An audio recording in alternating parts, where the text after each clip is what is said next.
Absolutely. Hello and welcome. I am your host, the best podcast host in the universe, Steve Cully. I'd like to thank our sponsors at Procyon Partners. Procyon, one of the top 50 fastest growing companies in the nation. They specialize in employee benefits, wealth management, and retirement planning. President Sean Rabinowitz, proud supporter of our podcast network and everything we do. Green Street Trust International, owned and operated by Rennell Jump and UConn legendary men's basketball player Jake Voskuhl. They specialize in tax plans for businesses large or small. They will save you money or get you a big fat return on your taxes. To schedule your free strategic tax planning session today, go to www.greenstreettrust.com. Pete Finch and the Finch Law Firm is located in Bridgeport, Connecticut. If you've suffered any type of personal injury, slip and fall, car accident, your mother-in-law ran you over with her car, your wife got angry one night and decided to stab you, the Finch Firm is for you. Pete has won legal battles all across the state of Connecticut. He will go to war to get every dollar you deserve in compensation. You just have to remember, in a pinch, call Finch or go to his website, thefinchfirm.com. Dynamic Human Performance is owned and operated by UConn legendary running back Andre Dixon. He trains boys and girls of all ages, all sports. He has a boot camp program 7 days a week, 6 a.m. You want to get in shape, you go to Andre. He has an athletic development program where he trains boys and girls in the sport of their choice from the ground up, helps them reach their full potential, be the best they can possibly be. Andre has sent boys and girls to college on scholarship for all different types of sports. To work with the best, he has a 5,000 square foot state-of-the-art facility in Hartford, Connecticut. Go to www.dynamichumanperformance.com. All right, and here we are for Broker Than You. I'm your host, the best podcast host in the universe, Steve Cully. With me, as always, the king of real estate in Erie, Pennsylvania, with a new facial hair. It's not new, just it's brought grown the out Fu a little Manchu bit. back. Yeah, but Well, I mean, it's the subject now. You have a fan club every week that brings up your facial hair. We're gonna start. We're gonna. What's that? Kalashi? What's the They just gambling keep track. site? They keep track of What's it. he- Yes. What's he wearing? This is what I like the Fu Manchu when it gets like intensity, and we're getting into. See, my mother got me this shirt. January, February, UConn, and April. You know, it's March Madness, and for marketing, and I would love some feedback from the general public. We used to do March Madness as an open house tournament, and then we'd at the end of March give away a 70-inch TV, $1,500 gift card to a local furniture, John V. Schultz, and it was a great marketing tool. And since there's no inventory, we haven't done open houses in years. I can't figure out what we can do to lean on the March Madness of athletics. Like my dad would go get the newest logo, tie in our March Madness to it.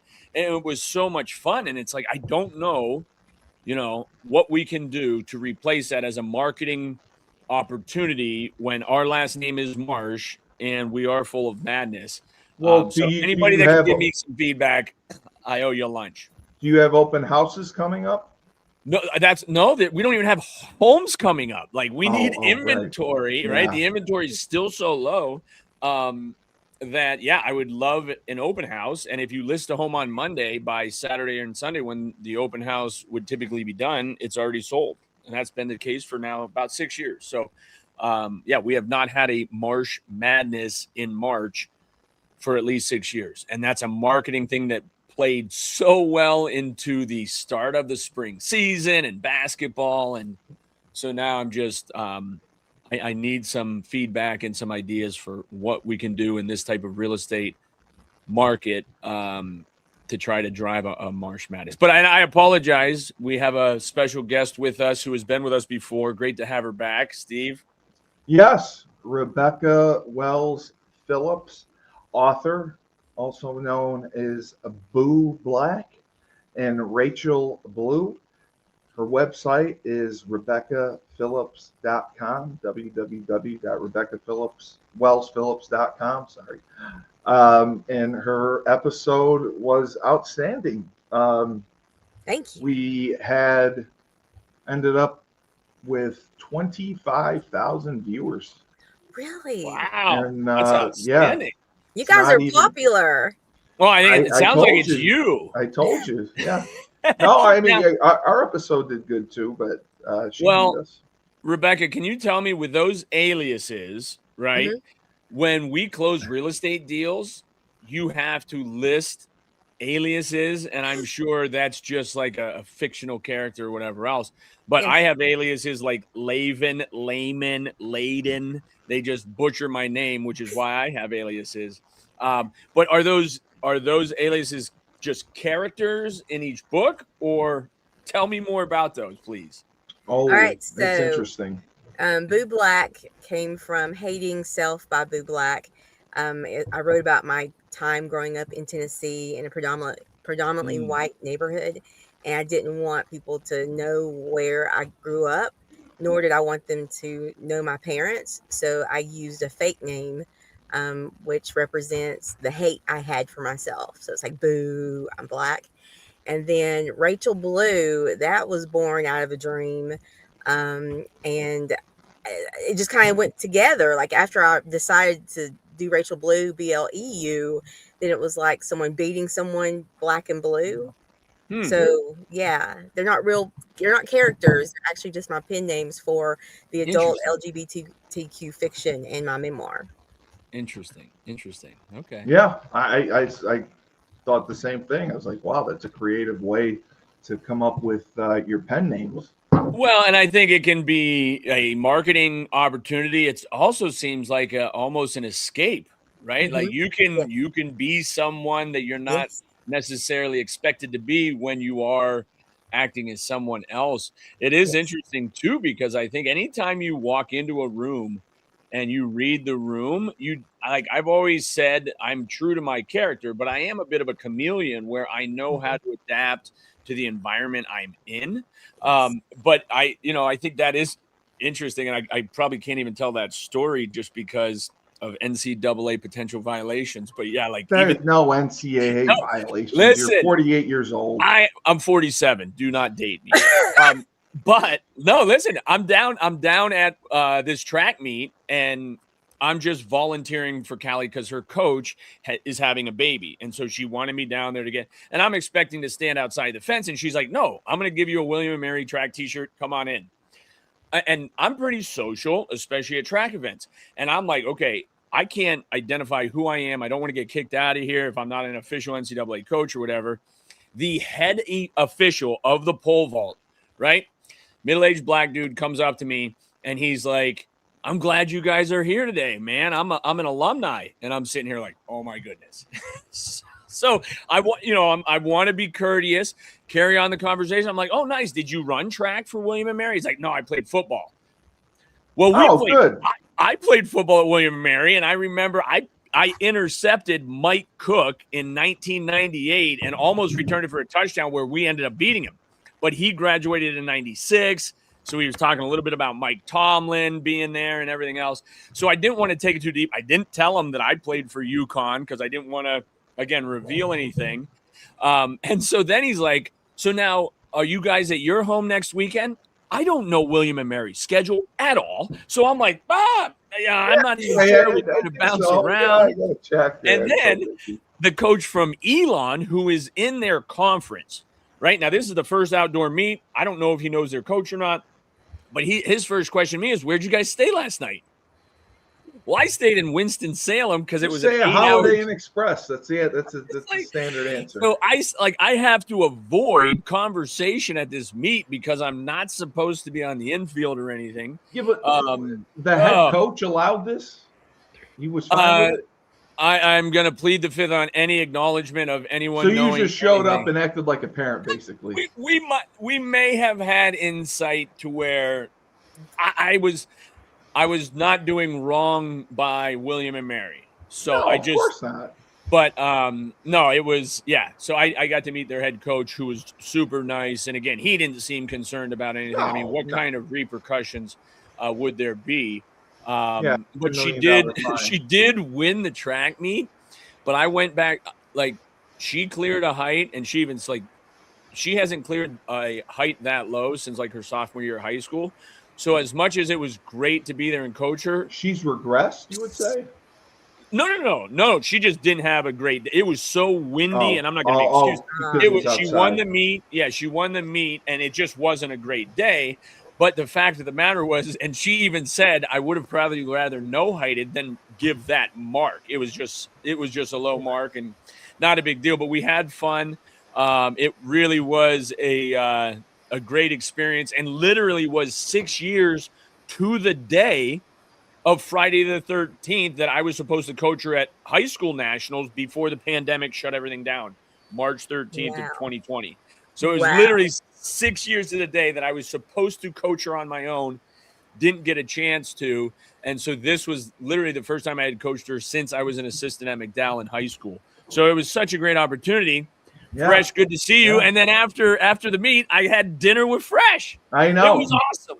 Awesome. As I stated, I resent you for that. And I felt bad, dude. I wish we should have FaceTimed to show you how good the food was.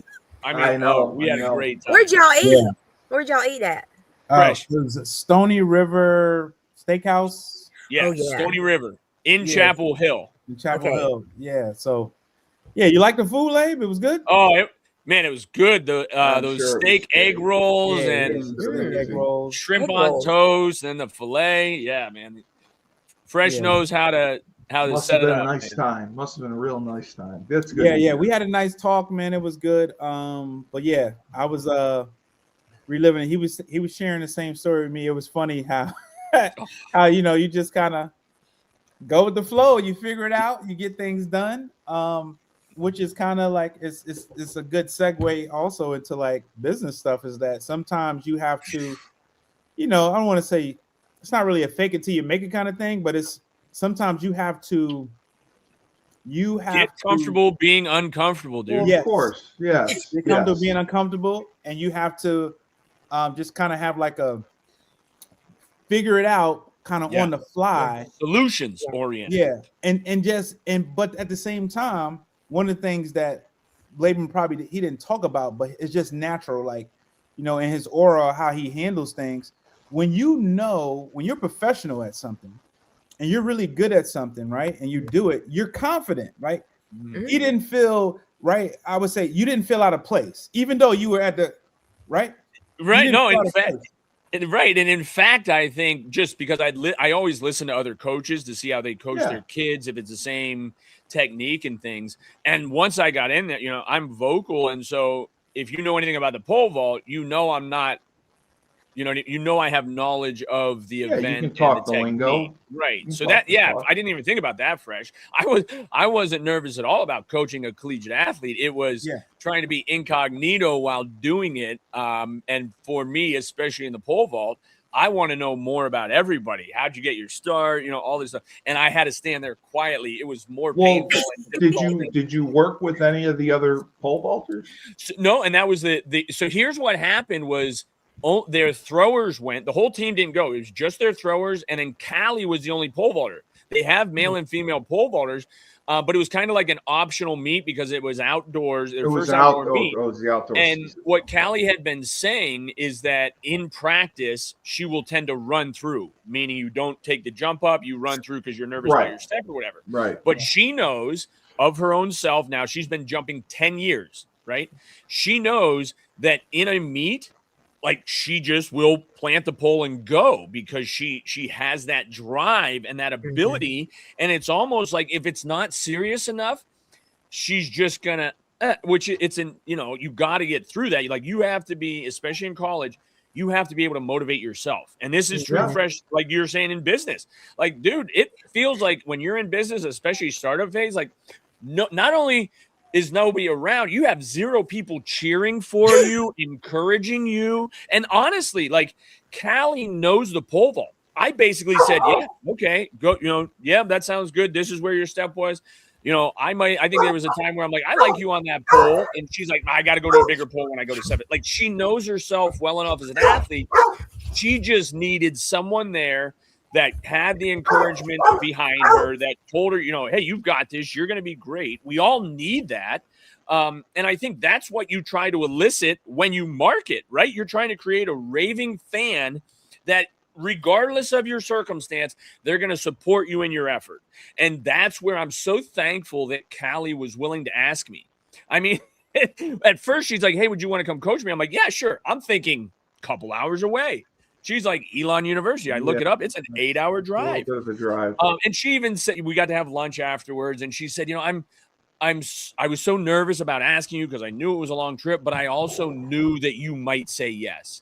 And that is better for me. And I know Fresh and I were talking about this too, because he came from a poorly run track meet, which is why our dinner was a little later. So he understands it. But man, when you have somebody that is self-assertive and even to the point where they ask you for help, and this is a frustrating thing for me in business. Like, my mother will go to lunch with anybody. I would go to lunch with everybody. I don't know everything. But most people are willing to help you if they've been through it before and you're saying, hey, I'd love a hand up. People will be willing to help, and we just have to be willing to ask. And so I'm so thankful for Callie. And one of those things she said that Coach Sanford and I instilled in her is the confidence to be aggressive, or maybe not aggressive, assertive with officials. Because her first attempt at opening height, she threw the pole away and the pole came and knocked the bar off. Okay, now I get heated, and then I have to tell myself, hey, dude, you're not supposed to be here. Please don't go getting thrown out of a meeting. Yeah, don't make a scene. Yeah, and then she ended up clearing it on her second attempt, but it was something where you've got to stand up for yourself, right? I think when no one else is around and you know the product you have is saleable, then go sell it, you know? And then once you can get a couple raving fans behind you, and we've talked about this before, quit looking for new clients when you have existing raving fans that would love to help support your business, right? Turn to the people who have already used you and lean on them for, you know, a testimonial or something like that. So I've talked too much already, but Fresh, it's great to have you. Rebecca, great to have you. Let's get into it. But you're right. I mean, referrals are incredible. They're the easiest and best way for businesses to get new clients. And you have a stamp of approval coming from someone they trust. So they're much more likely to sign on with you. Well, and I tell people, as the recipient of a referral, like, you have such a level of expectation to meet for the person to whom they referred you to. You know what I mean? So I think that I tell the clients who've been referred, like, you should be treated even better, even though you should treat everybody the same. Like, when it's a referral, you take extra care of it, because you not only want to be good to the client, you want to be good to the person who referred it to you. Otherwise, you're not going to get any more, you know? So, exactly. If they have a poor experience with it, for sure. I mean, that's definitely true. So just touching on what, to kind of tie this into some, you know, I think this kind of relates a lot to, like, just different kind of tools and specifically on a tip for, like, marketing. So your biggest tool and your best tool should be your experience, your knowledge, right? So you as a professional, right? If you have the confidence to be able to go and do something, right? Like, there's, like, you know, we both have, or all of us may have other things that we are really good at that we may not do for money per se, right? But at the same time, that same things that we do that we're passionate about, ideally you want to be doing something career-wise where you are as passionate, if possible, and you take that same, or at least take the same mindset that you would have for your passion project and put that into business. So if you have a similar passion to what you're doing for business or for a or for something that you're trying to generate income with, then you'll have a greater chance to have success. So I would say, in terms of your best tool for one is you, right? You need to make sure you continue to sharpen that saw, right? Sharpen your saw, sharpen yourself as to be able to perform to the best of your ability, so that when not if you are called, but when you're called upon, you're going to be called upon for the expertise that you have, right? And at some point, you need to be able to perform when it happens, right? Laban was called on to coach, right? And he was asked, right? And he stepped up to the plate. Just like when someone calls and, when you get that referral, you're basically being called upon to say, hey, I was referred to you that you are the best at what you do, or you're really good, that you're the person to talk to. So you want to prove the people that referred you, you want to prove them right. And you want to have the mindset, in my mind, to over deliver. And to be able to do that, you have to continue to just build yourself up, build the things you have as a business professional, entrepreneur, and things of that nature. And which will lead me to my next thing, which I think we should touch on, is taking care of yourself, kind of putting an oxygen mask on yourself first. So, which a lot of people, like a lot of us, help, right? Everybody up here has this kind of spirit or this nature to be helpful, right? Steve, you're very helpful with so many people. Laban, you're helpful. And then sometimes. Rebecca, if I'm not mistaken, I remember from our last show, you were very helpful. Yes. And if you would share how either you have put the oxygen mask on yourself to help yourself, to sharpen your saw, to build yourself up to be the best. I don't want to say the word tool as you can, but to be the best that you could be at what you're trying to do, or how you can be better at it, right? Either this is what I have done, or this is what I need to do. I'm always learning. Everything that I've done, I've had to research, Google. I don't have authors in my circles as far as people I can depend on. So just starting out, I had to learn everything on my own, which is fine. It's a different industry too, right? Yeah. Writing books is difficult in that there's not a guide, really. I mean, you can follow rules and procedures, but it's not like Stephen King's going to call you and say, hey, Rebecca, I got some advice for you. Exactly. So I just kind of I write what I know, I write what I experience, and I try to get people who normally don't read to read. And so for me to do that, I just have to keep writing and keep plugging, and I ask for feedback and reviews. And right now, I only have 18 reviews on Hurricane Helene resiliency after the storm, and I depend on those reviews. On Amazon or Google? Yeah, on Amazon. So I just always ask people for feedback, good, bad, ugly. I don't care. That's the only way I'm going to learn and to improve. And so that's where I am. That's how I sharpen my tools is by other people telling me what they do and don't like. Yeah, and I think that's great feedback to get. And you should have more than 8 book reviews. So 18, I think 18. Sorry. Come on. But yeah, that's well, Rebecca.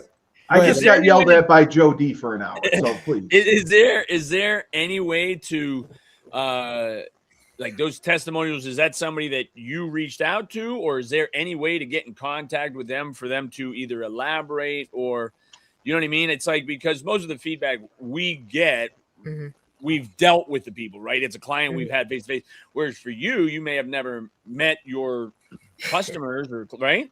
Correct. And so I think that's a challenge, just because there's so many different viewpoints and ways to look at something. But is there a way to engage those who have already stepped forward and given you feedback, good, bad, or indifferent? And then what are the ways that you can elicit, more feedback? Is it posing different questions? Like, is there any, because it's interesting how Fresh mentioned my confidence when I get in a pole vault arena. Like when you get into like that flow state of writing, what is it about the writing that helps you to flow? Is it a topic, you know what I mean, specifically that you think you're serving the general public with? What, because that's what it sounds like. You don't know everything, but what you know about and write about, that enhances people's perspective, right? Right. So what are some of the things that get you into that flow state or help you really thrive in what you're doing, right? Right. It's the people talk to me and they tell me their stories, and a lot of times that's the catalyst for me thinking, oh, I need to talk about this. And as far as people giving me feedback, I always constantly on social media tell people you can always leave a review on Amazon, even if you didn't purchase the book through Amazon. It just won't be a verified purchase. But also on social media, I ask people for feedback through Facebook, Substack, Blue Sky. I mean, all these things. And I even get like little text messages or messages that give me feedback. So I'm constantly just keeping my eyes and ears open. I'm very interested in world events. I have a broadcasting background, so a lot of the things going on in the world will trigger the ideas for books, but mostly it's sometimes the dreams that I have. I remember you saying that before, which that was what I was going to get to. It's like, because I think the last time we talked about a notepad by the bed or something, I was like, I can barely remember my dreams, let alone be able to reiterate that into a, thoughtful thing to read. Yeah. So tell me more about the dream. How often do you wake up from a dream and have a compelling story from it? It's funny because when I'm working on a book, I don't have them, but the ideas for the book came through the dream. So after I have a dream, and sometimes it'll take more than one time having it and it's similar, and I'm like, okay, I obviously need to write about it. And so as soon as I start writing on that topic from that dream, then I don't have any more, I guess, until I finish.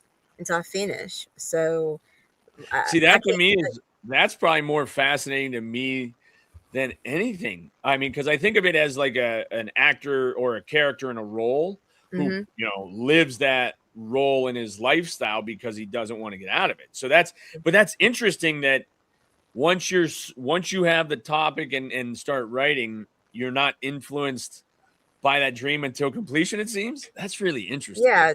Now that you ask me that, no one's ever asked me that question. I've never really thought about it, but that seems to be the deal.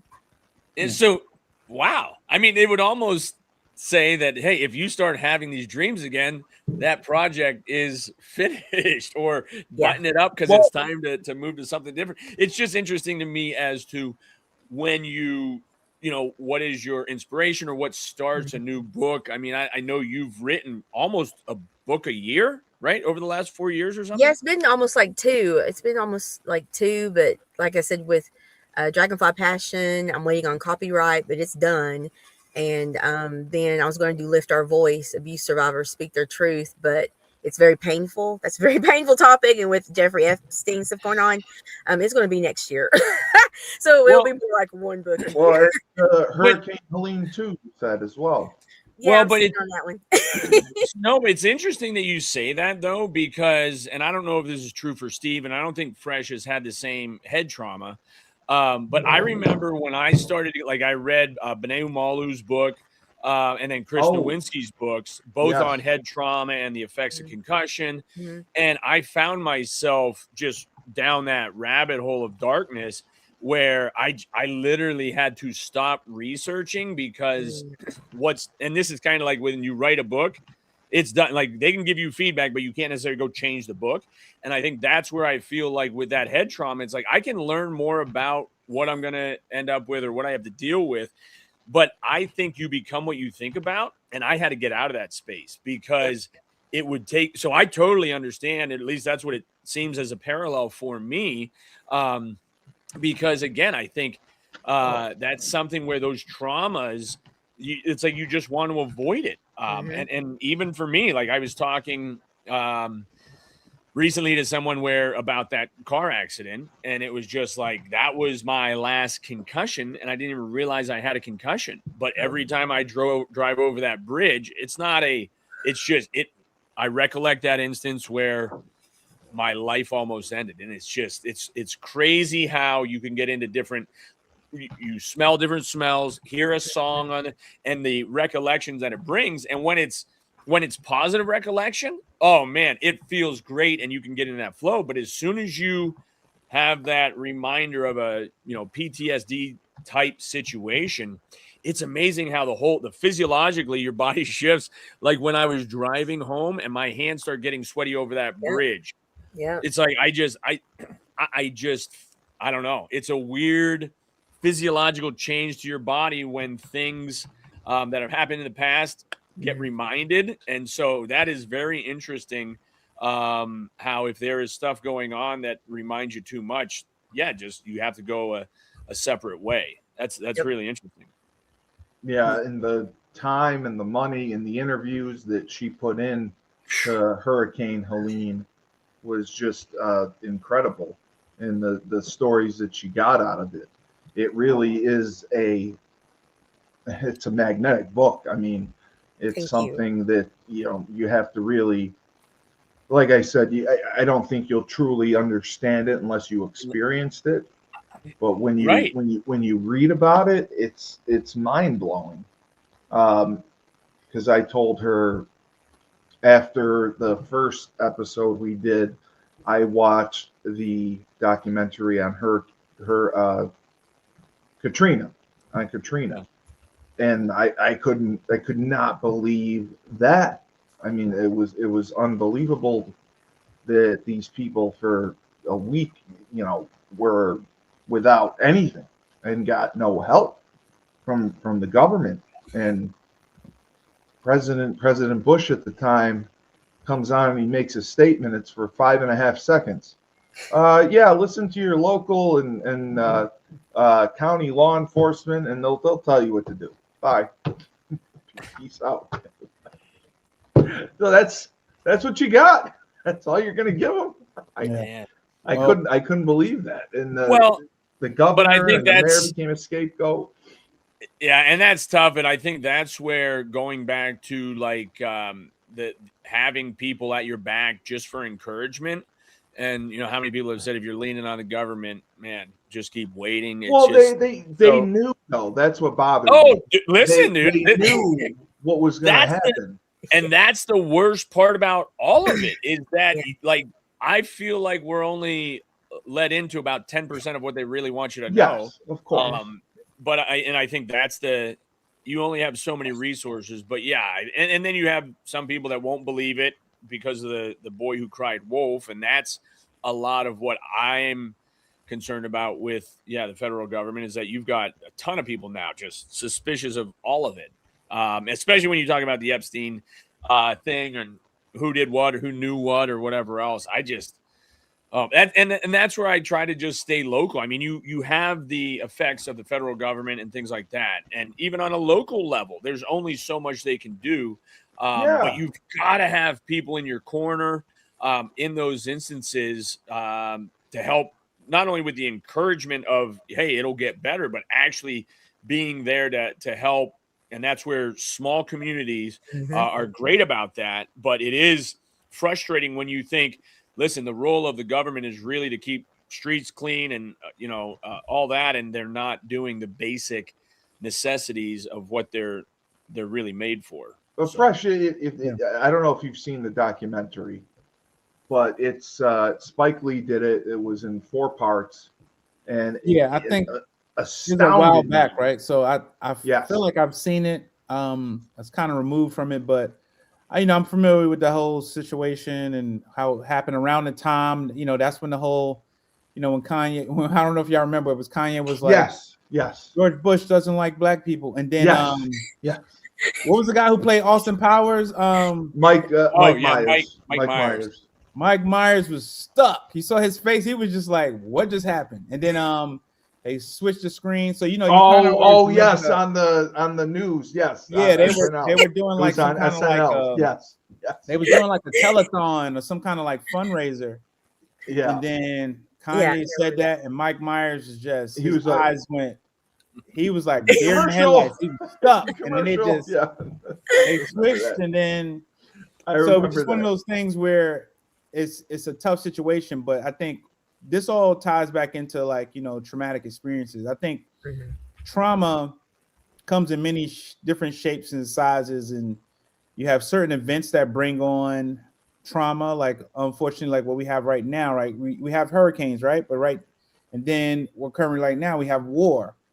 There's trauma that's happening, right? Because and there's trauma for the people on, for Americans, and there's right now it's more direct trauma for people in these Middle Eastern countries that are being bombed, and which is just because people just just being, for lack of better terms, just being control freaks, if you will. Like they just want to control and want to have more of what they have and want you to have less just because of who you are. It's just what it is. In certain countries are, again, I ain't trying to get you, I don't want to get this thing flagged. So I think we know which countries, a lot of people say what country is pulling the strings. And unfortunately, it was said beforehand, and now it seems like, and people's like, no, it's not. But it's kind of points more and more likely that's what it was actually happening. People pulling strings in, but to the point of trauma, it's leading to a lot of trauma for a lot of people. Yeah. And to see what's happening, destruction, what's happening. And again, we've had conversation before. I talked to Steve, Labe. I'm a humanitarian at heart, so I care. I'm about human beings first. I don't care about, and I will say, I lean on and that's because of my faith as a Christian. Yes. Yeah, that's what I lean on my faith, but it doesn't matter what someone's faith is, because you're a human.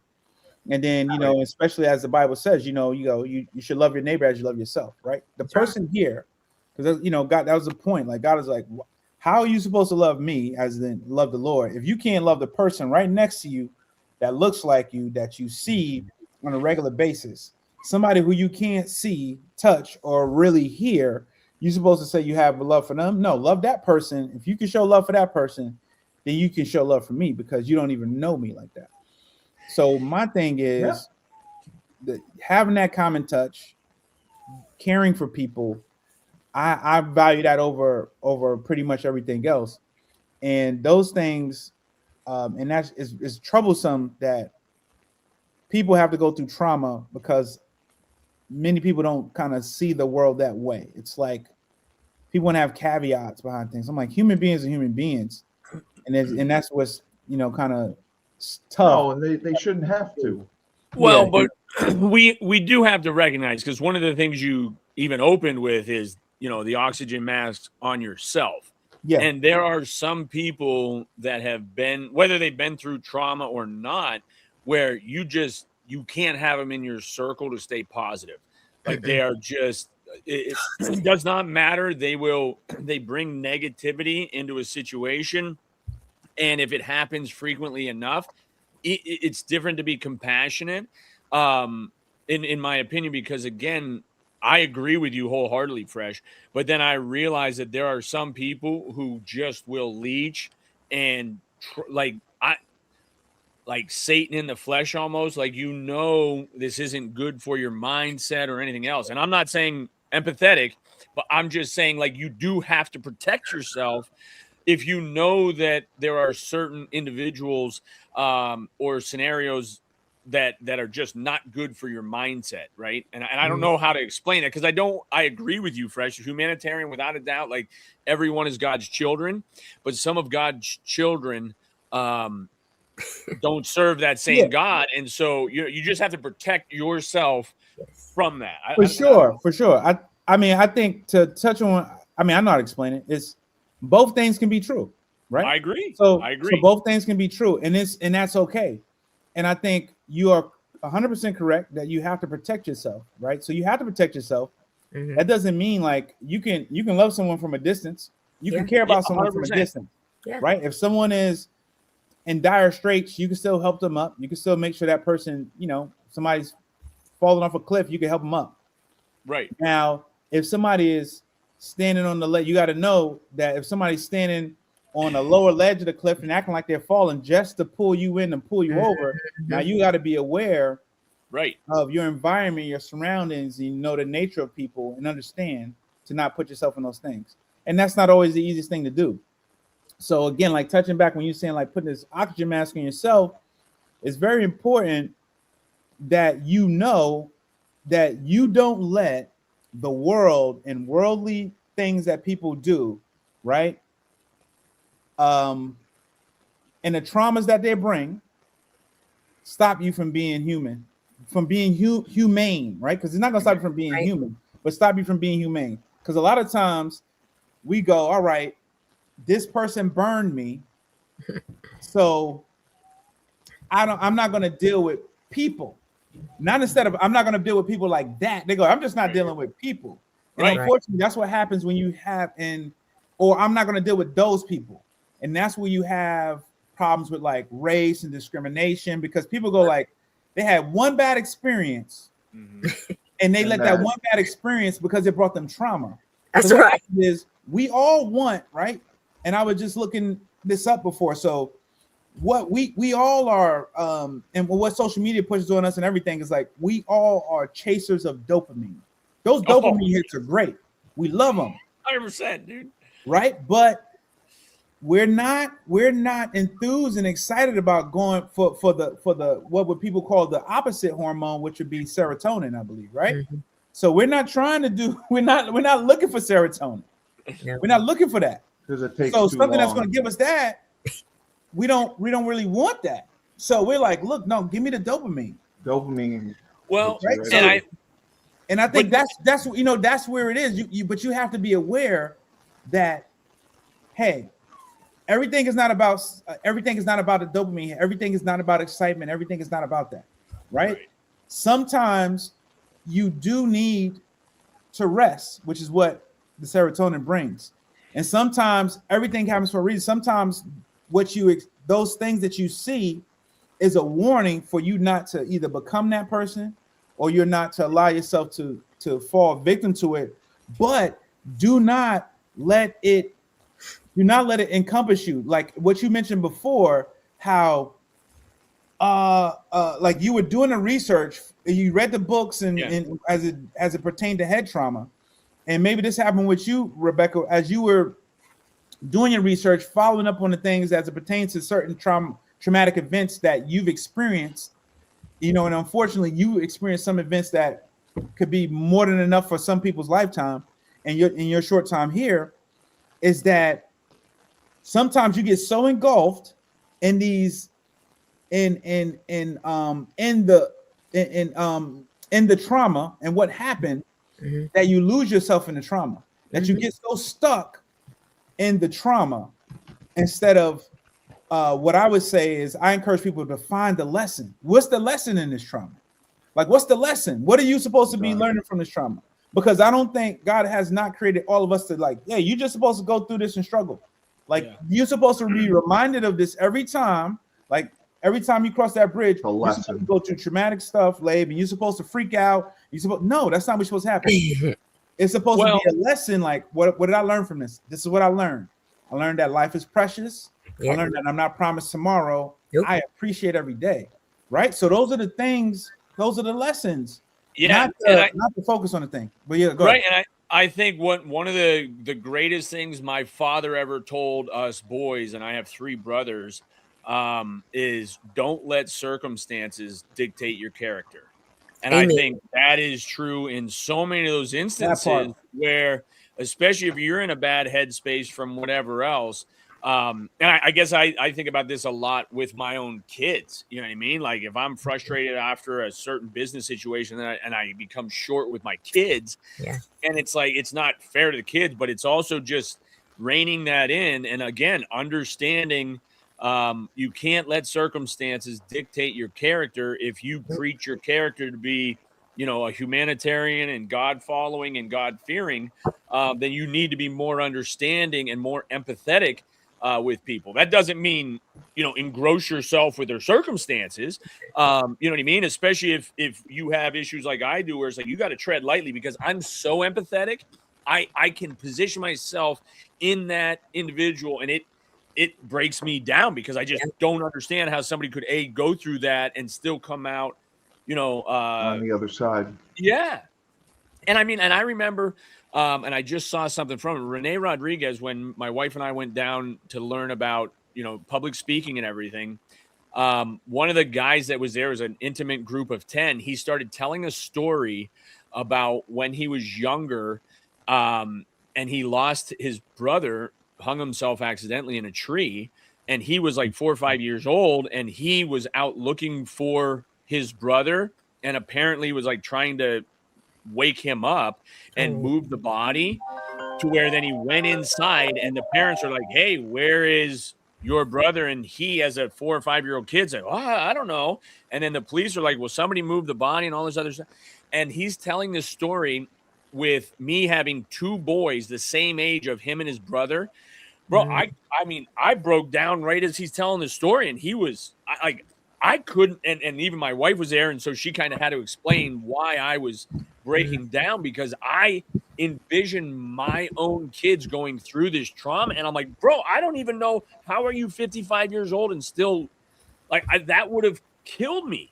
And so I think that's where it's a good thing to be empathetic and understanding, but you still have to be cautious of your own vulnerability.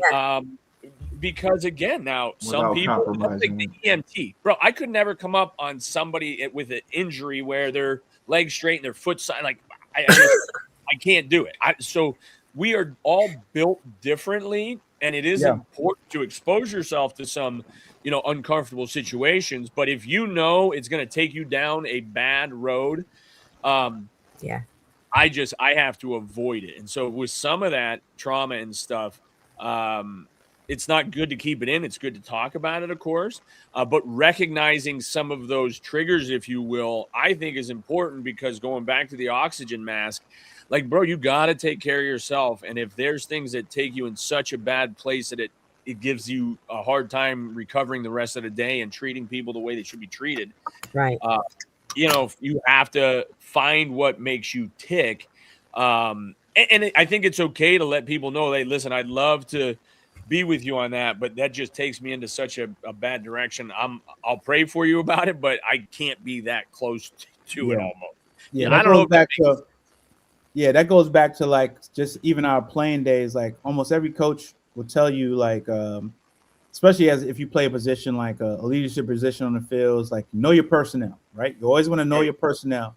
You need to know what you're dealing with, just like how you have to know, like, this is how this person functions. Like I gotta spin the ball this certain way, or I have to, like, even when certain athletes, like you can yell at them and there's no biggie. Some athletes, if you raise your voice, they go on the tank. They think they took it as if you just raised it.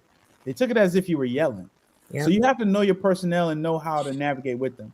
And so it's very important that you just definitely know your personnel.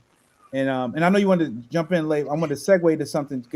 I think it has to deal with dealing with trauma and dealing with in business and all this stuff is knowing, is being a part of, like, knowing how to, when you're saying like the trauma, like you're saying, get help, talk to someone and things like that. You got to have people and be a part of things that can help you do that. And like, being a part of a group. So finding someone that you can share with, or someone that can pour into you to help you.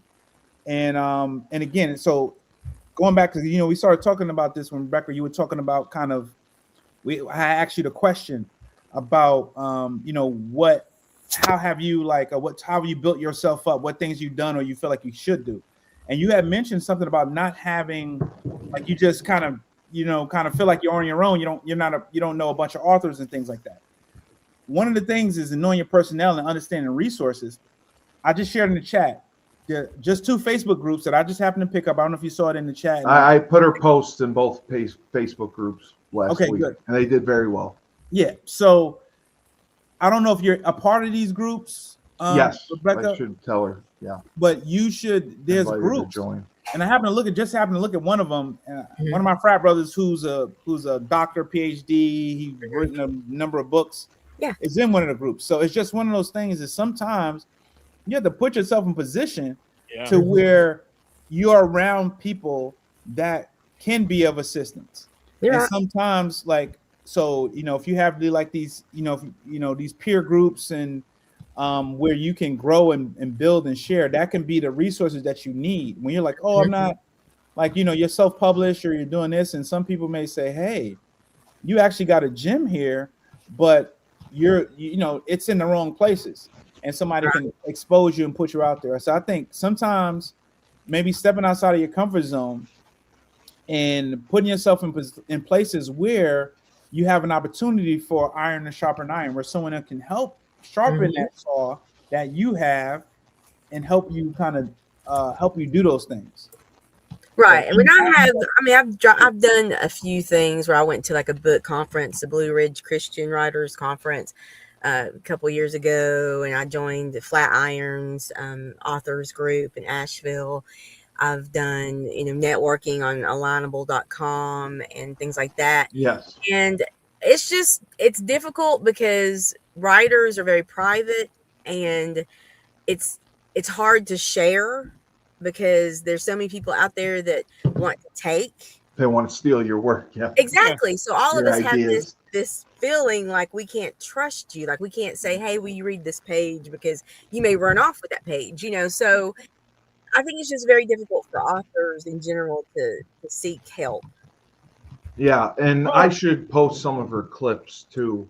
Yeah. In those. But I would say, and again, like, I'm going to give you a little pushback on this, Rebecca, just because what happens is one of the things we all know, right? We're going to hear a lot of athlete jargon because we're former athletes. What is one thing, and they'll finish it for me, right? Never play. What Slow. the coach will tell you? Never play this way. Which way can you never play? Slow. Timid. Scared. Yeah. Right? He said timid. Right? You can't play scared, right? So you can't go in having a negative mindset like, we're gonna lose, right? Or this kid's just too good, I can't cover him. Or if you think you're gonna lose, you already lost, right? So if you already go like, I can't, if I go in here and I share, someone's gonna take it. Well, but I've already been scammed. I've already had these things happen, and I try not to put everybody into this group, but I've been burned so often that I'm scared at this point to trust anyone. But fear should not be what drives you. Now fear should help build up your discernment. Now you have discernment. Yeah. You know what scam looks like. I do. And now you want to put yourself in position so you know what help looks like. You know what mentorship looks like. Because everybody should have a mentor, right? Yeah. Everybody should have a mentor, somebody they could turn to and go, hey. And a mentor, like what, when Laban's talking about, I'll go to lunch, his mother will go to lunch with anybody. He'll go to lunch with anybody. If he's de facto saying that, I don't have a problem mentoring somebody if they show that they're worth being mentored. Mm-hmm. That's it. And if you show that, you know what? I'm a dedicated person, and I think your work speaks for itself from a standpoint that you've done this stuff on your own. You may just need, and a lot of times we're one relationship away from one relationship. So all that says to you is that you need more relationships. Now, you want to put yourself in the right place. Like, so one of the group, I think the first group I put up there is like authors. I put her in that group. Yeah. Right. So it's authors for authors. So it's not like there's that you're alignable and then you're talking with someone who might be a connection. It's like the chances of you, and I think it's like 62,000 people in that group. That it's one highly likely that you could meet someone. The Black Authors Network is then the Black Authors is another one. It's 10,000 in that one. So between they're groups, more supportive as opposed to wanting to take your work. But my whole point is that you have to put yourself like you have to be in the room where it happens, right? Right. You know, just kind of steal a line That from is true. Hamilton. I don't know anybody. Dude, they seen say Hamilton? I have not, but listen, they Yeah. do say is that Like your Alexander network. Hamilton. Yeah, Alexander Hamilton. It's the play. So it's There's a play it's about really, him. yeah. Bro, You got to be in the are room you where it serious? happens. That's Yo, Why like is there a play about 4 or Hamilton? 5 years ago. Yo, Is he the one that was in the duel? Wait, you said yeah?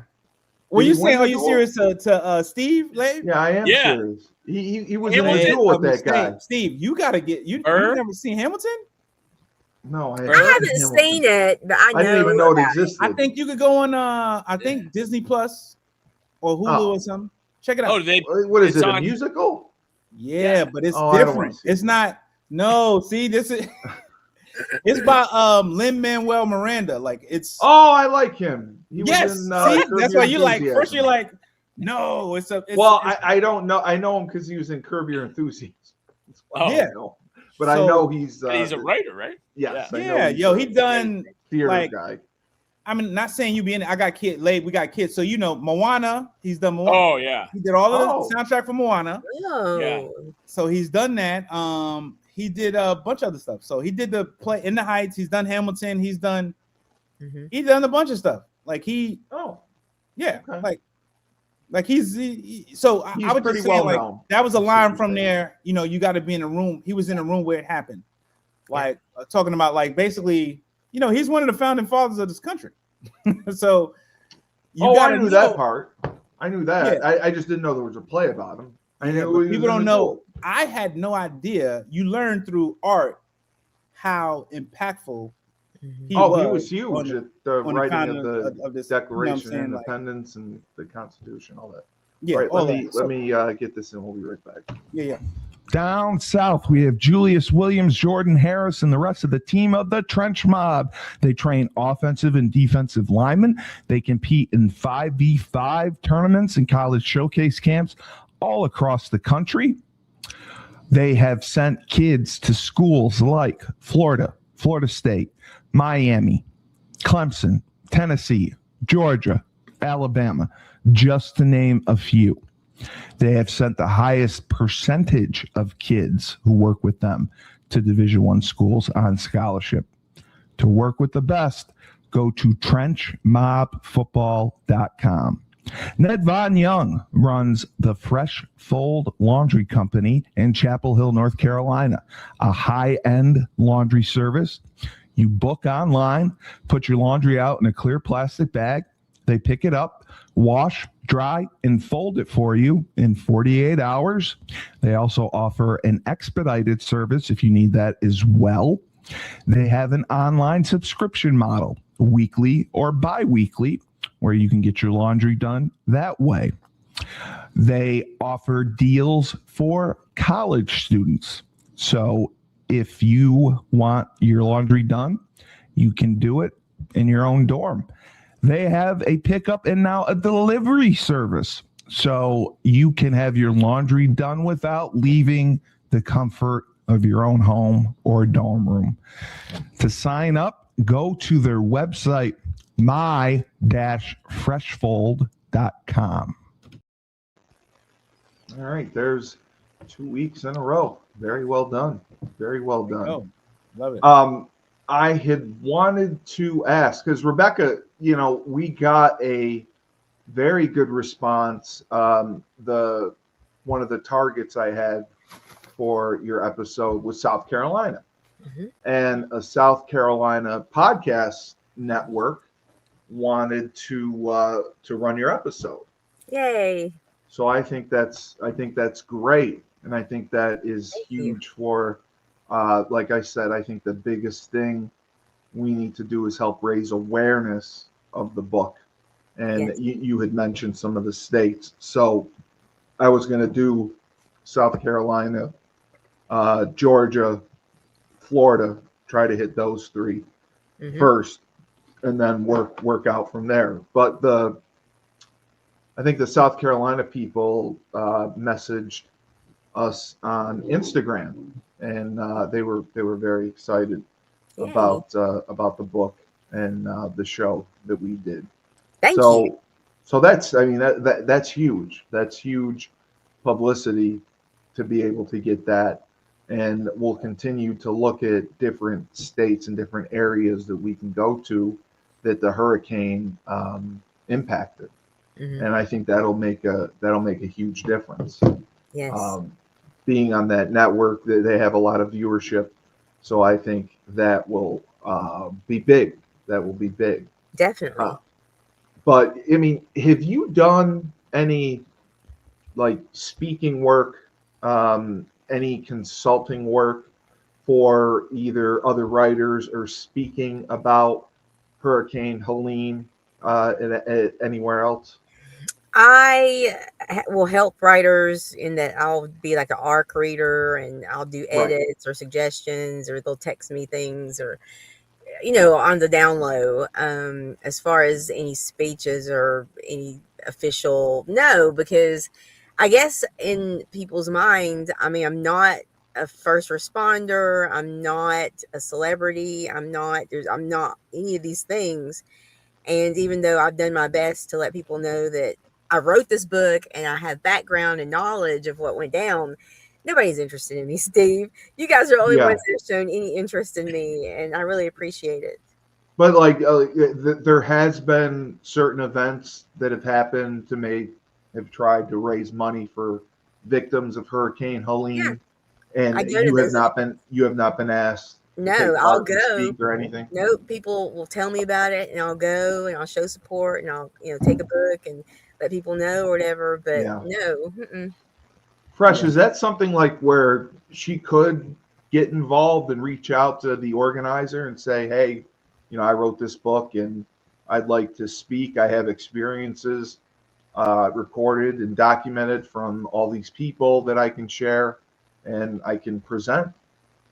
Yeah, I think yes, it could be something you could reach out to. So what it is that you're probably gonna have to get a little bit out of your comfort zone, Rebecca, and just try, right? It don't hurt to try, right? Like Lady was talking about with Callie. She tried, she asked, and she got a yes, right? So the thing is, what you're gonna do when you get that yes, because it's coming. You're gonna get the yes, right? So, but you have to be prepared, right? Like how we talked about. You just have to make sure that you are ready to perform when the opportunity presents itself.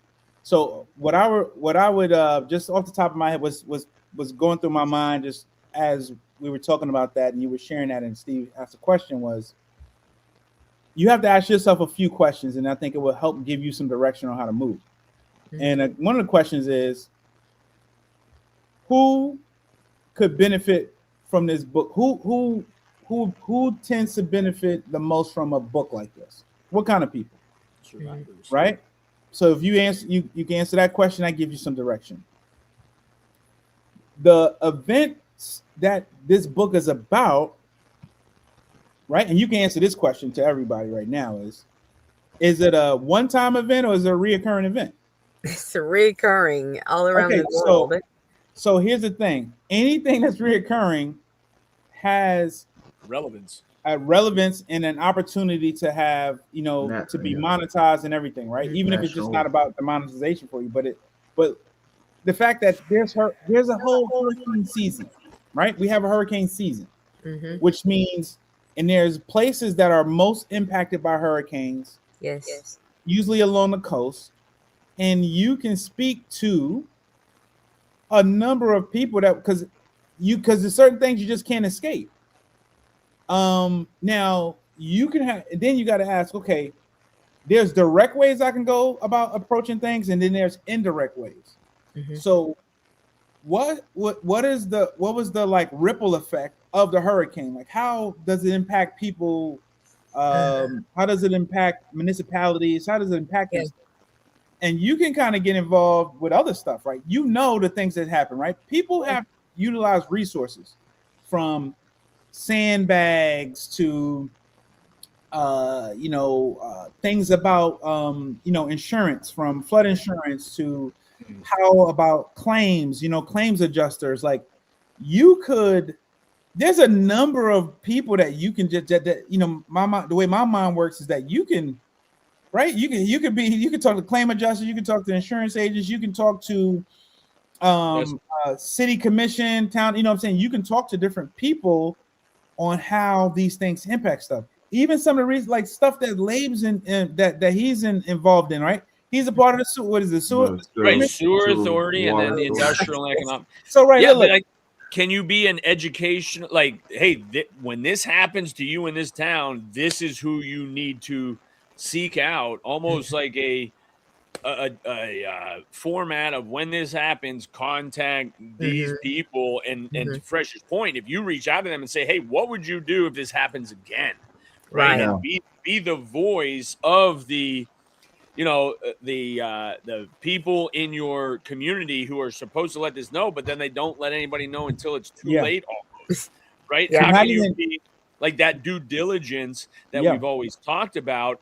It's like you're doing the due diligence for everyone else. And then when something goes awry, hey, talk to Rebecca. She's already talked to all these people who we need to get in touch with when something like this happens in our town. And now it's in any small business, you want to make it replicable, right? So what we're doing here in my town, if this happens all over the world, you need to get in contact with these 5, 6 people, departments, whatever it is, and create this relief or opportunity for coordination so that, you know what I mean? And not just escape routes, but like a plan to be solutions oriented for the community. And again, I know the difficult thing with that is that you don't want to capitalize on hardships or whatever.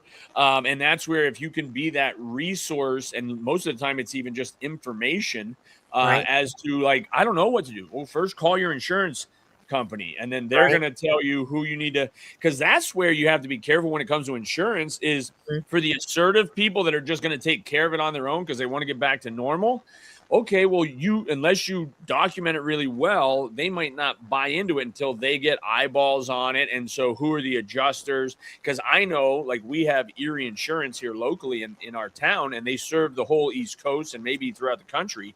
But they have adjusters that are all over the place. And again, you're at the mercy of some of these procedural things. But for a lot of people, they don't even know where to start when something like this happens. And so I think to Fresh's point, creating that network within your community so you know who to touch base with. And I think that's the other thing. In any profession, you want to be the person, the maven, who knows everything about that. And so as soon as something goes awry, they're like, well, we got to call Rebecca. She's the one who's done all the due diligence, knows all about this, and she can be a great resource. If for nothing else, to give me confidence that, hey, she's been through this. She can quell your fears of nobody's looking out for us. And I think, like I coach Callie, like if you can be that coach in waiting for when people have to go through this, and now you can help guide them. And whether it's excerpts from your book, something like that. And then my other question was, are you a ghostwriter in any way? Like Fresh kind of pointed that out. Like if there's somebody that has really good business ideas, but can't formulate it real well. And that's something that you can be able to offer your time and ability to people that aren't real good at that. I mean, I've been asked about that. And I've told people that I can definitely help, but because of my 12-hour work, I can't really commit to that kind of commitment. The time that it would take for that to get done, right? Well, but I think that's also something that you can, in all humility and honestly, just say, hey, I really don't necessarily have the time, but that's something I'm interested in possibly doing if you can, if it can take 4 weeks instead of 2 weeks. Like, I think those are the types of things where honesty is always the best policy. But if you're good at what you do, people will wait.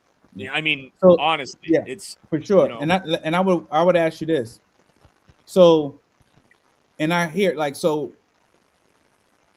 you know how you just said like, oh, I don't have the time in your mind, or what, how much time does it take to help to ghostwrite, to ghostwrite, or to do something other than what you do for the 12 hours that you have to work? What does that look like? Let's just take with ghostwriting. What do you think that looks like? Well, I would like to be able to work a little bit on it every day, but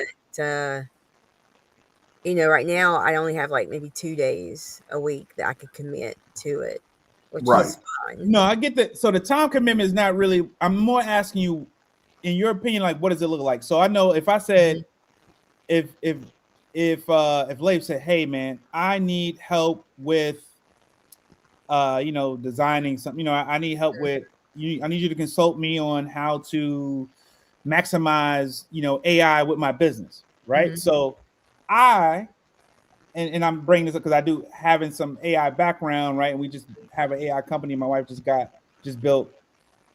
I would know, okay, well, this is what this time looks like, right? I have an idea of what that looks like. So I could go, okay, well, for what you're asking for, I would do an audit on what he needs, and I would get an idea of what he would need, and then would say that would kind of equate to, okay, that seems like that's going to be about a 30-hour job. Okay. Now, what is that now? Okay, if it takes 30 hours to do that, to be able to put something to automate, put something in place. Now, if I know that that's what it takes, and I go, okay, well, I work 12 hours, I literally have maybe an hour that I could work on that 4 days a week. Now you reverse engineer that. Okay, well, that's how many days is that? How long does that take me? You're going to say, well, you tell them I could do it, but this is what it would look like. Now it's not that you can't do it. Is the only way you can do it is if this happens. So it's about, a part of it is mindset, about looking at it from a different angle. It's going, okay, well, instead of saying I can't do it, saying, well, how could I do that? I don't have a lot of time. How could I do it?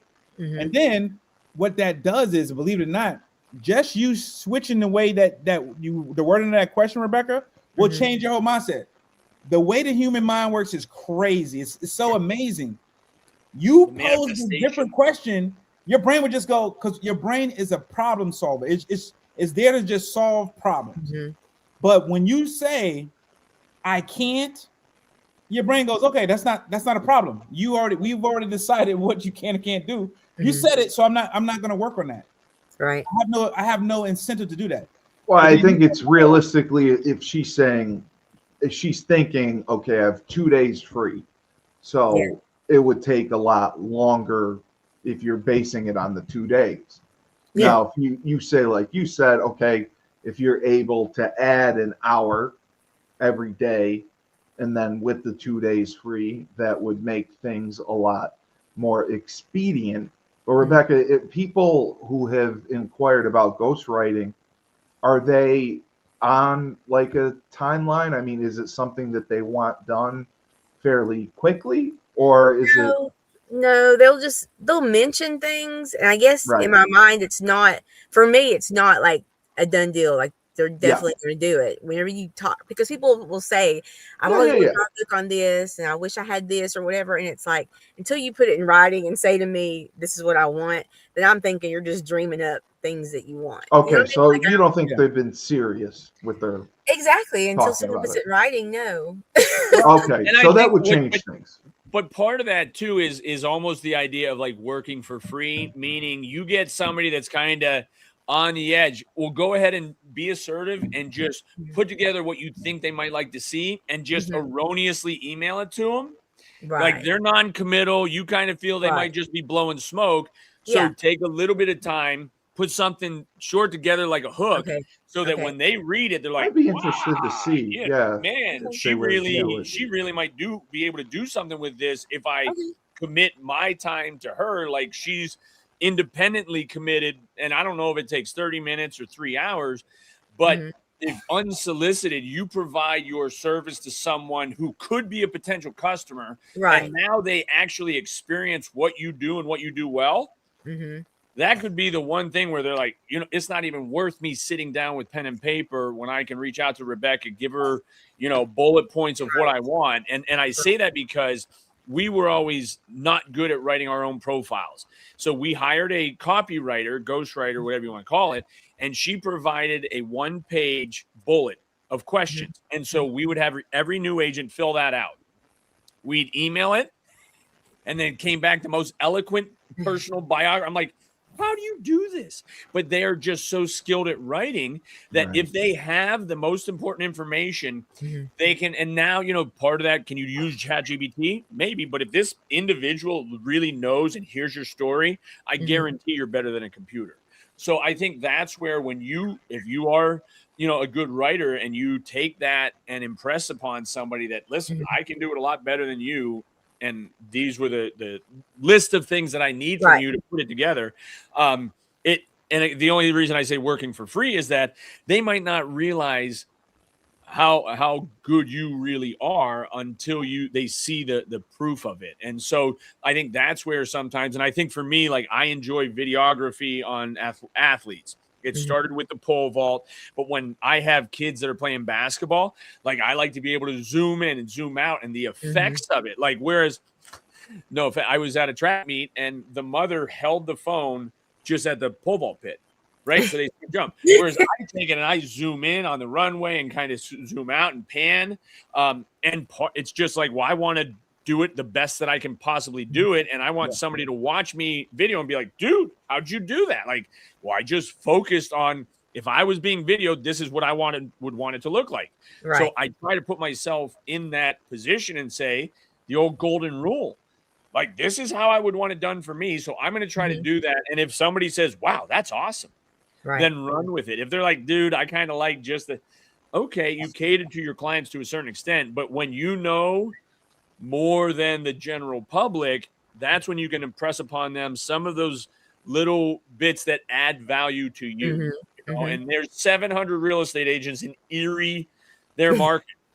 I know no one is like me. I have two brothers that are in the market too, but we're still very different. And so a client that knows me, I hope, wants to work with me because I am a little bit different and I'm unique in ways that other agents are not. And anybody that has used me or knows me realizes that added value to, if you hire me, I'm going to do the due diligence. I'm going to do the follow-up. I'm going to do the communication thing. So I think that's where, when you just bring out your absolute best and impress that on people when they weren't expecting it, especially, that's how you start creating raving fans, because it's like the individual's like, well, I wanted her to ghostwrite. I kind of spit some ideas at her, and then, the next day or the next week, she put something together that I didn't even ask her to do. But anytime I need this, there's nobody else I'm going to turn to but Rebecca. And so now somebody else that they're at the coffee shop says, well, I'm looking for a ghostwriter at the booth behind her. It's like, hey, you got to reach out to Rebecca.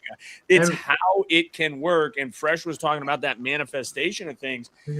You become what you think about.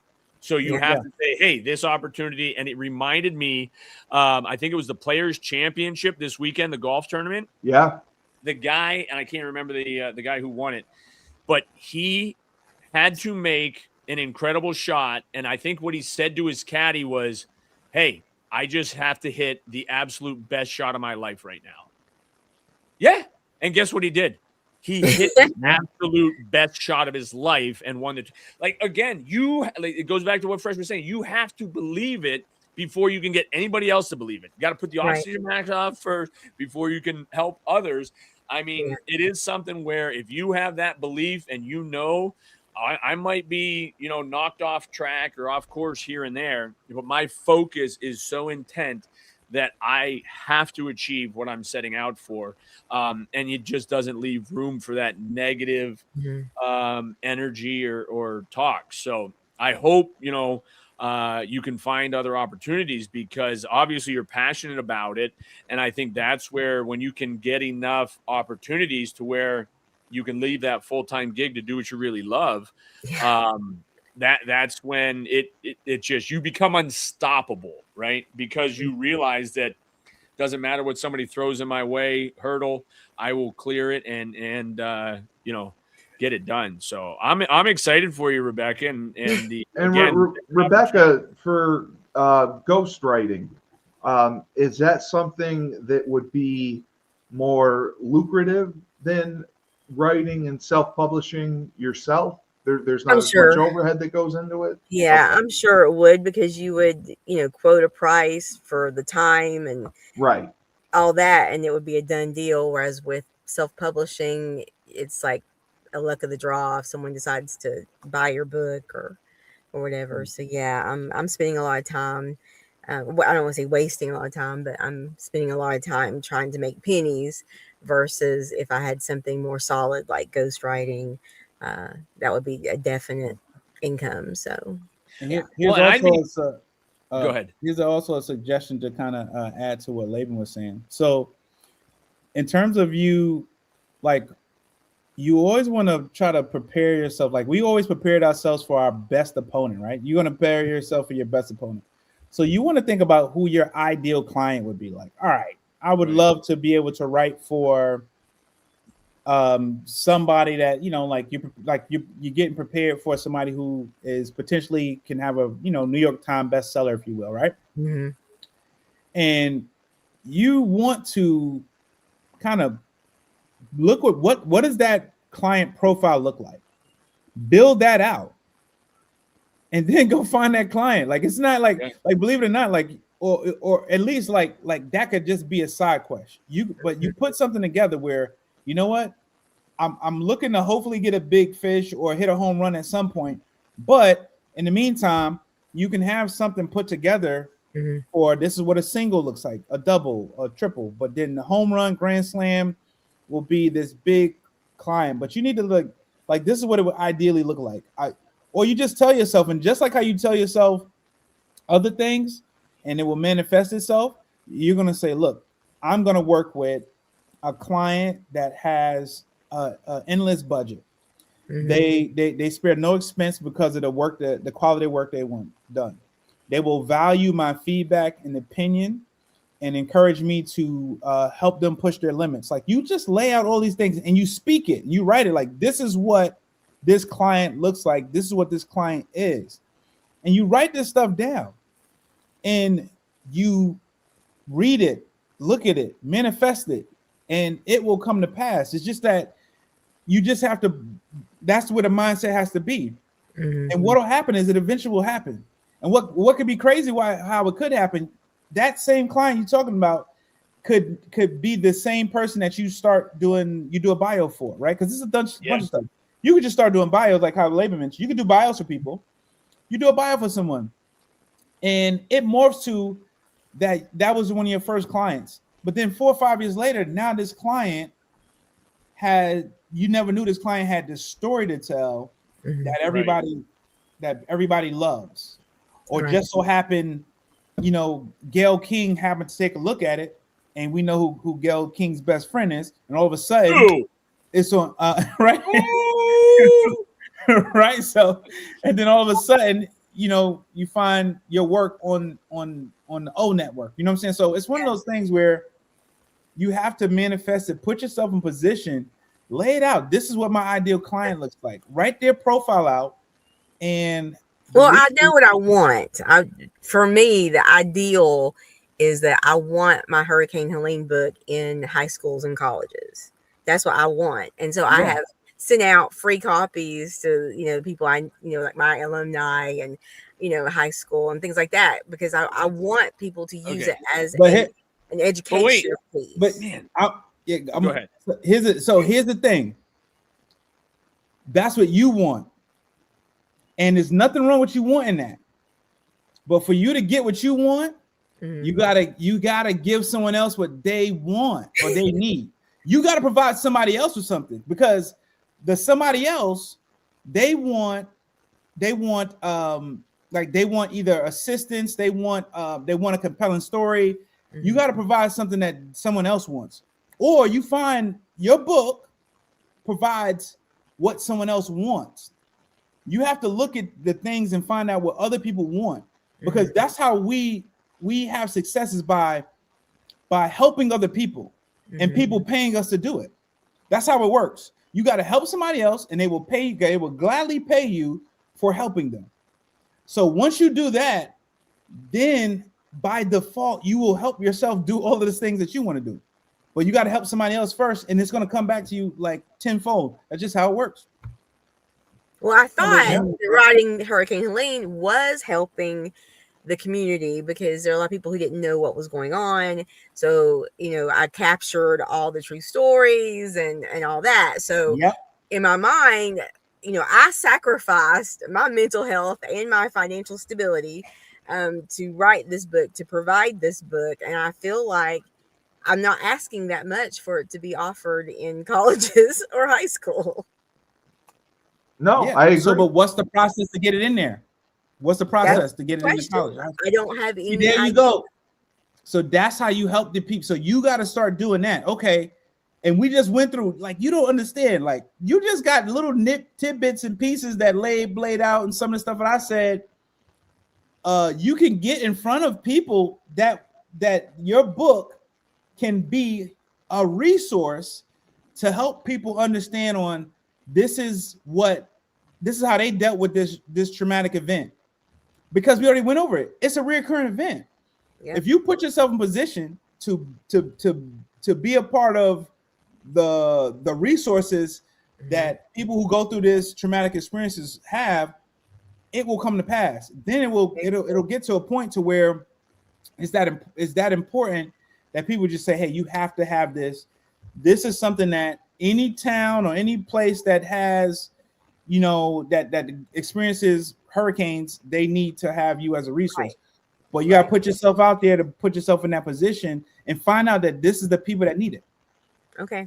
Yeah, absolutely. Yeah, and I'll tell you, I'm sitting here just thinking, because as soon as you said you wanted in schools and colleges, I know a girl that I went to school with in middle school, high school. She went to Stanford University. She worked there's a company in Erie, and I can't think of it, but they publish like school literature. And as I'm looking at her page, and she's involved with all sorts of documentaries and different things where I think, again, you get yourself around people like that, and to Fresh and Steve's point, in some of those circles, and they this is our second show. I never knew you wanted that book in schools necessarily. Like that to me changed the whole thing. Like now, find some administrators, especially in those areas where, like, we all talk about learning the history, especially of your local area and how it's told. But that sounds like a great way. And obviously anybody in that area, if it's recurring, should be aware of what could come to pass and how you can help alleviate that. But, and I think that comes from Fresh's point of really start to get specific about what you want to do and who you want to, expose your talents to. And that more narrow focus becomes, the more likely it is to hit your target, right? It's the old aim small, miss small. And I think, again, even Earl Nightingale says, if there's a ship with knowing directing, it's just going to hang out in the harbor. But if you put both hands on the wheel and guide it and direct it, you know exactly where you're going to go. So, no, that's great. And I think, again, you clearly have the ability to help others see things from your perspective. And I think that's very insightful and very helpful to a lot of people, especially, again, if it's something that happens throughout the country and even world, then create some resources or opportunities where when that tragic, thing happens, they turn to you as one of the experts for how to mitigate and how to handle these types of challenges. And, if you have the resource or at least the outline of what to do in those circumstances, having like Coach Rapone used to always say, don't panic, we have a plan. Yes. And most people panic because they have no idea what to do when something like that happens. Right. So if you can format a plan of sorts, so somebody's like, hey, listen, I know Rebecca said when this is coming down, we get notified, this is what we got to start doing. And it could be everything from, I think about stuff like that, to where all your important documents and things in your home, like what do you have everything in a space so that you can quickly acquire it, retrieve it, and the most precious of things, because that's where I can only imagine for so many people, that's the challenge. They literally lost everything. And trying to rebuild compounds the fact that they don't have any memories to go off of at this point. So there's clearly a lot of value you can add to a number of people and their experiences. And so I hope you can continue to figure out, be it through marketing or just networking, it's always your network is your net worth. And I think that's the best way, is to surround yourself with like-minded people that are going to encourage you and create opportunities. And I think, like Steve said, it just takes one person for you to impact. Now opens the door to so many things that you never anticipated. You're one relationship away. One relationship away. We'll continue to promote your website and the book. We did post in both of the groups that Fresh sent me, among others, and it was very popular, the post. And we will make sure you join those groups. You're on Facebook, right? I'm joined to those groups. No, I'm talking about her. Yeah, I gotta get her to join them. I'll invite her to join. Yes. But yeah, there's several author books. There's Black author books, Black author to Black author groups, Facebook groups. So they're excellent, and they always post anything I send them. I send them our stuff too. So that'll be a good way. But we'll continue to keep working on it. You'd also ask me to work on an ad. Well, yeah, I want you to. I have a script. I asked Chat GPT, and I have a script. I just have to take the time to learn the script in order to do it. Well, I think talk to Nedvonne as well. Nedvonne can help you put together a little script so we can record an ad, and then I would put in probably a couple of the clips that we got out of it. You had several of your clips had high viewership, so I would put that in. I'm gonna send your clips to those two websites that he gave me as well. So I haven't sent those out to them, but the clips are really good, and the clips are what a lot of people watch on YouTube, and that's what gets people to watch the long form podcast. So that'll be good. Yeah, but just so you know, we were talking about Hurricane Helene, and I was I guess I was reliving it. And it's like my hands were sweating, and I was I was like so anxious because I was like, why am I feeling these things? Because it's in the past, it's a right? Trauma response. But it was just kind of like bringing it back up.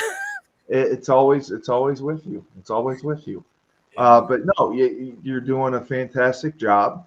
We're gonna work on getting more books sold. We'll get some traffic driven to your website. I think that's the biggest thing we can do with the ads is get the traffic driven to your website, so people can purchase the books. People can learn more about you. There is a radio station and show in Worcester, Massachusetts. I'm friendly with the owner. He has a show called Unity in the Community. I think you would be great as a guest on his show. And we have a show around here. So I think just, again, the biggest thing is raising awareness, because it's a phenomenal book. It's just people need to know more about it. Yes. So what we can do, raising awareness and doing it organically, and just, having a friend repost the post that we had about your book. Yes. That organically helps it to spread, and that organically helps the algorithm in YouTube. So it'll get it in front of more people. But we will continue to do that. Thank you. And Nedvonne, did Razul call you at all yet? Oh yeah, we spoke probably about 2 weeks ago. Yeah, okay. So he should be calling you sooner, because they're going on their little summit for the Husky Investment Group, and they're trying to put in like a hierarchy of how to do things, because there's a lot of cooks in the kitchen. So buying property and where they want to go with it. Erie. They need help. And Laban, if you get a chance, I know that you called my friend. She couldn't talk at the time. Oh yeah. If she said she tried calling you back. If you still have her number, yes, I do. Please give her a call. I will, because it's about her father's house and her mother's house. Her mother, yeah. And it's just because of hearing from you and Nedvonne about real estate, and this thing being on the market over a year, like everything's doing so many things wrong. So yeah, I will reach out. Yep, I did get in contact. You did, yeah. Just give her some advice. And I had talked to Sam to see if Sam would want to sell it or do something with it, and I think he called too. Okay. But I just want to help her out because Yeah. they're in a tough position right now. That's what we're here for. All right. Well, Rebecca Wells Phillips, www.RebeccaWellsPhillips.com is her website. Boo Black, Rachel Blue are some of her pen names. Hating Self, Dragonfly, what's the rest of it? Passion. Passion. It's coming out. The Butterfly Blossoms is already out. By the 10th episode, I'll get it. And then of course Hurricane Helene was the first book written in her own name. So you can check out her website. It tells you everything about her, all the books that she's written, the 4 big books, and the future projects we're excited about. Fresh, Nedvonne Young, entrepreneur extraordinaire, FreshFold Laundy Co, Chapel Hill, North Carolina, and Laban Marsh, Jesus. Laban Young. That's my brother. Laban's Young, yeah. My brother from another mother. Yeah, the king of real estate, Erie, Pennsylvania. I am Steve Cully, the best podcast host in the universe. Remember, when life gives you lemons, don't make lemonade. Take 2 oranges, throw them right back at life.